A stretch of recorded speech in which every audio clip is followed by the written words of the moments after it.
If we get 20 likes, we'll say, on this video, I will do my most overrated Premier League 11 right now. So yeah, let's get it going. Right, another day, another video, and today we have my most underrated Premier League 11 at this moment in time. And by the term underrated, I do not mean players that are rated by virtually everyone that holds an opinion on this player, but just qualifies as underrated because they don't play for a top 6 team. For example, I've seen this video done with players like Matoma, Ivan Toney, Declan Rice. So in this video, my term of underrated is players that, in my opinion, I think are good players but don't get spoken about by half as many people as they should do, or don't get spoken about in the slightest whatsoever. So yeah, I guess we'll get straight into this video. But first of all, subscribe to the channel. We're looking to hit 2,000 subscribers on this channel as soon as we bloody well possibly can. We're so close now, so every single one of you that hits that subscribe button will be an absolute legend. And yeah, I make good content, so it's absolutely worth it and you will not regret it.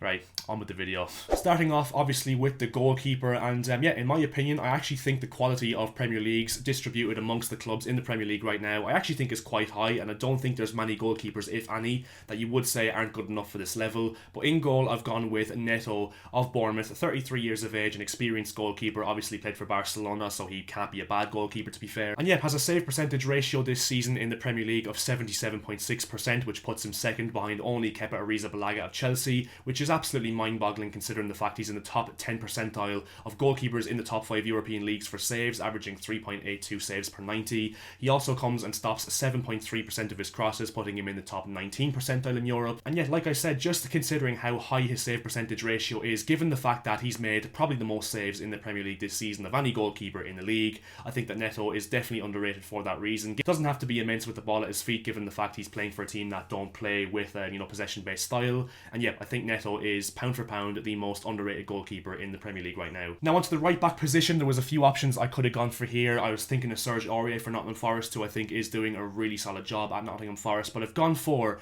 Kenny Tete, playing for Fulham right now, 27 years of age, and yet just a really solid season he's having. Joined Fulham when they previously got promoted in 2020, and yet this season has really shown his true colours as a footballer. He's in the top 6 percentile for tackles and interceptions, averaging 4.58 per 90. He also tackles 77.1% of his dribblers successfully, putting him in the top 3 percentile in Europe. And yeah, in terms of in possession as well, with Fulham, who do like to play that elbow tactic with, Kenny Tete on the right hand side and Anthony Robinson on the left hand side, two fullbacks who are very comfortable at doing that. He has a 63.2% take on success ratio, which leaves him in the top 5 percentile for fullbacks in Europe as well, which yeah, just shows how comfortable Kenny Tete is in that elbow tactic, in possession and out of possession as well. And yeah, from the eye test as well, I think he's having a really good season for Fulham, showing a lot of confidence down that right hand side and one of the main contributors to Fulham's success under Marco Silva this season. So yeah, Kenny Tete is, in my opinion, the most underrated right back in the Premier League. Now onto the centre back partnership. The first one is one that I think massively goes under the radar, especially given the fact he's playing for a team that have got their fair share of plaudits this season by the media. Fabian Schär of Newcastle, 31 years of age, I think has really shown his experience next to Sven Botman, who gets a lot of the plaudits in this Newcastle team, who've kept so many clean sheets. But I think the main thing for me, the main reason why I think Schär is massively going under the radar, is how much he contributes to Newcastle's in possession play. He creates 1.65 shot creating actions per 90 from centre back, which is absolutely astounding, puts him in the top 2 percentile in European centre backs. He's also in the top 4 percentile for key passes for centre backs, and the top 1 percentile for passes into the penalty area as well for centre backs in the top 5 European leagues. So yeah, Fabian Schär, in my opinion, contributes massively to Newcastle's in possessional play, and I think obviously is a very good defender as well, hence why Newcastle have been so good defensively in their output this season as well. So Fabian Schär, in my opinion, very underrated, going under the radar because of how well Sven Botman has done, and Nick Pope and the fullbacks, like I said, in this Newcastle team. And the second centre back, maybe one that might be surprising, but if you looked at my Too Good to Go Down 11, cheeky plug on the screen right now if you want to go and check that one out after this video, I put him in this video because I think he is massively underrated and I think will be a very good centre back over the next few years.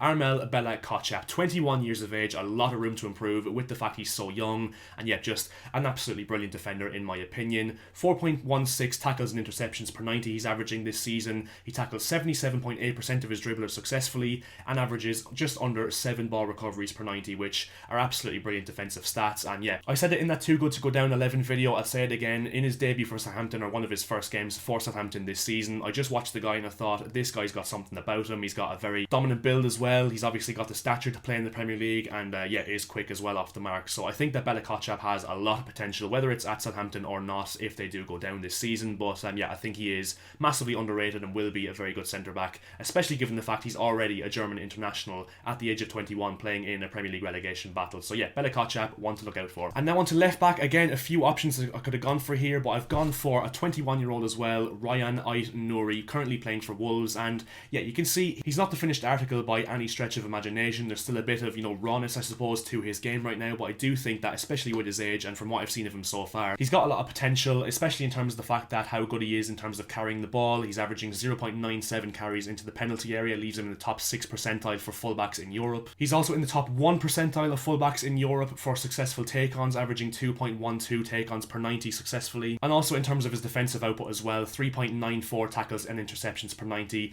and tackles 70% of his dribblers successfully, which just shows, once again, like Kenny Tete, like I said, for him, he is comfortable out of possession and winning the ball back, but also very good in terms of carrying the ball forward, which is exactly what Wolves want in their system that they do play under Julian Lopetegui. So yeah, I think Ryan Ait-Nouri could be one to look out for, and I think is underrated in terms of his ability. Now onto the holding midfield position in this 4-3-3 system that I've opted for, and to be fair, I think there's quite a few of them, but I think the main one that doesn't get spoken about for how integral he is to the team that he does play for, Tyler Adams, 24 years of age. I think in terms of the energy he gives this Leeds team in a high-octane, high-energy style of play that Leeds do play and have done for a while now, I think he's so important to that, given how much distance he covers in this team and his defensive output. 4.79 tackles and interceptions per 90, which is absolutely top drawer. 63% of his dribblers he does tackle successfully, puts him in the top 6 percentile in Europe for midfielders. And this one was a surprising stat for me because he actually wins 65.4% of his aerial duels, which puts him in the top 5 percentile for midfielders in European leagues, which I think was surprising for me given the fact he's only 5'11", which you wouldn't say is absolutely massive for a holding midfielder. But yeah, I just think that his defensive output and yeah, the energy and the bite and the tenacity he offers in this Leeds midfield is so important to the way they play, and that's why I think he is underrated in comparison to other midfielders in the league. And playing alongside Tyler Adams is another somewhat defensively minded midfielder. I think this guy has been absolutely brilliant for Wolves this season since he's joined in January. Mario Lemina, 29 years of age, and yeah, I think the one thing Lemina you can give him credit for is the fact he's given Ruben Neves more license to go forward. I think that's clearly shown in his goal against Liverpool in that 3-0 win back in February, because you've seen for Wolves over the years, Ruben Neves playing in that 6th position obviously is,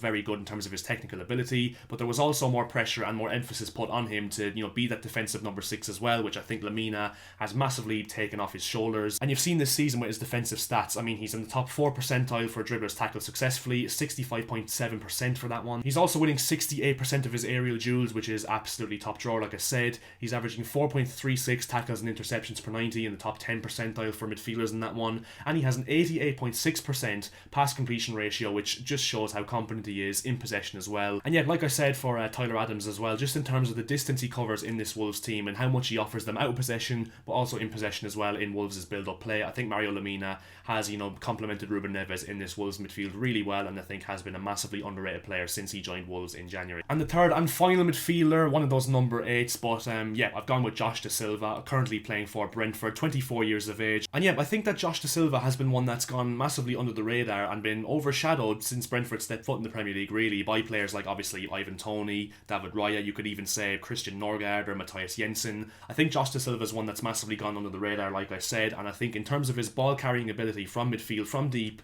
I think is absolutely brilliant. And just to prove it, 4.06 progressive carries per 90, which is absolutely insane. 2.1 successful take-ons averaged per 90 as well. He's in the top 1 percentile for both of those stats. He's also in the top 8 percentile for shot creating actions from take-ons, and also is in the top 5 percentile for carries into the final third, averaging 2.75 carries into the final third per 90, which is absolutely brilliant. And also gets involved in goals and assists as well. In his 12 starts this season for Brentford, he's got 5 goal contributions, and yeah, all from deep as well. So I think Josh Da Silva is one that I think once he stays injury free for a long period of time, I think he really will get a run in this Brentford team and will show his quality in this Brentford team. And yeah, I think that he is more than capable of playing in this team at this level, and yeah, I think is massively underrated in terms of mainly his ability to progress the ball forward, which is so important for pretty much every team in the Premier League, to be fair. And now we get into the front three, and in right wing I've gone for a player that I've been very vocal about the fact that I do rate this guy and do think he is underappreciated so far. He joined Bournemouth in January for a big fee from Lorient. He's 21 years of age and his name is Dango Iwatara, who I think is, yeah, an absolute cheat code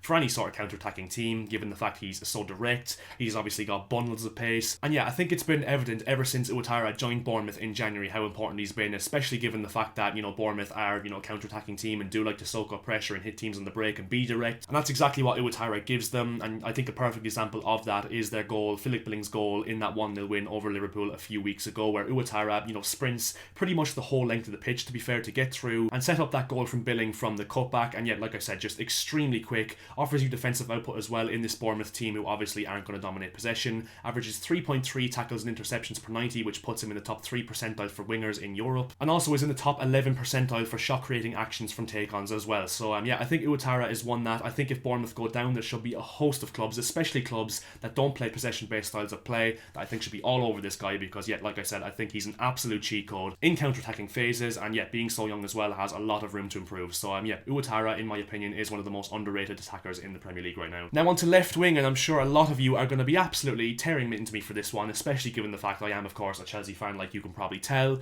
But yeah, I've gone with Mykhailo Mudryk in left wing, 22 years of age, and yeah, I think this guy has become underrated, especially given the fact he's only got 1 goal contribution in his first 7 or 8 games, and everyone has turned on him, and I know the fact that the price tag is probably playing an impact in terms of the fact that most Premier League fans obviously are going to be jumping on the bandwagon of bantering this guy and saying he's a flop from the get-go. But I just think this guy has got absolutely every attribute to be a world-class player in the future. And yeah, I think one thing that a lot of people do need to remember is we didn't pay this money to get the player that he is now. We got the player that he's going to be for the next 5-10 years. And yeah, I think he's got absolutely everything in terms of his pace. He's direct. He's the quickest player I've ever seen play for my football club. And not only that as well, he's not just a run and gun winger who's able to take players on. Even though his level of flair is absolutely brilliant, he's well able to beat his man. His technical ability is absolutely brilliant. He's got, a very venomous shot as well. His finishing is very good. He gets fans off their seats, and yeah, for me, I think that, like I said, I think he'll go right to the very top if he doesn't A, get ruined by us, or B, have a horrendous injury record for the future. So yeah, I think Mykhailo Mudryk will be a top quality player, and he's one to invest stocks in if you haven't already. And right, the number 9 in this video, and to be fair, I was actually thinking about this, there's actually not a whole range of top class strikers in the Premier League right now in terms of ones you could say are underrated, and that's why the one I've gone for is the most underrated I could find really, which I think is Dominic Calvert-Lewin. And look, obviously he's probably rated by quite a few people, but I think he has gone under the radar, especially in the last year or two, given the fact that he's been so injury prone and has missed a lot of Everton's matches due to the fact he has been injured consistently. But I do think once he gets going and once he gets match fit for a consistent period of time in this Everton team, particularly in this Sean Dyche system, I think Dominic Calvert-Lewin could be an absolute warrior